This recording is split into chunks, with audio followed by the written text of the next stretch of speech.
നമ്മുടെ നാട്ടിൽ ഈ ജൂൺ ജൂലൈ മാസത്തിൽ ഏറ്റവും കൂടുതൽ കാണപ്പെടുന്ന ഒരു ഫ്രൂട്ടാണ് ഈ മാംഗോസ്റ്റിൻ. മാംഗോസ്റ്റിനൊക്കെ ആറ്റരികത്താണ് ഏറ്റവും കൂടുതൽ വളരുന്നത്, കാരണം വെള്ളം കൂടുതൽ ഇത് വലിക്കും. അതേപോലെ ഇതിന് ഏറ്റവും കൂടുതൽ ഔഷധ ഗുണവും ഉള്ളതാണ്. ഇതിൻ്റെ തോലാണെങ്കിൽ പോലും നമുക്ക് ഉണക്കി അത് പൊടിച്ച് നമുക്ക് ഉപയോഗിച്ച് കഴിഞ്ഞാൽ നമ്മുടെ വയറുവേദന പോലത്തെ അസുഖങ്ങൾക്കൊക്കെ നല്ലതാണ്. ഇതിൻ്റെ ഫ്ലഷ് ആണെങ്കിലും ഏറ്റവും നല്ല രുചിയും ഫൈബറും ഉള്ളതാണ്. ഇത് നമുക്ക് കിലോയ്ക്ക് 400 രൂപയാണ് നമ്മുടെ നാട്ടിൽ.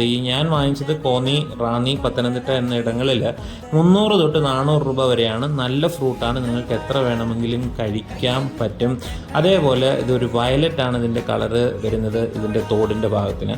അതിനുശേഷം നല്ല മാംഗോ കിട്ടിയായിരുന്നു. പഴുത്തതാണെന്ന് പറഞ്ഞ് ഞാൻ പറിച്ചതാണ്, പക്ഷേങ്കിൽ അതിന് പഴുപ്പില്ലായിരുന്നു, പുളിയായിരുന്നു. ആ പുളിയുടെ എഫക്റ്റ് എൻ്റെ മുഖത്ത് നോക്കുമ്പോൾ തന്നെ നിങ്ങൾക്ക് മനസ്സിലാവും. പക്ഷേ ഉപ്പും ഒരല്പം പഞ്ചസാരയും അതേപോലെ മുളക് പൊടിയും ഇട്ട് കഴിക്കാൻ നല്ല രുചിയുണ്ടായിരുന്നു.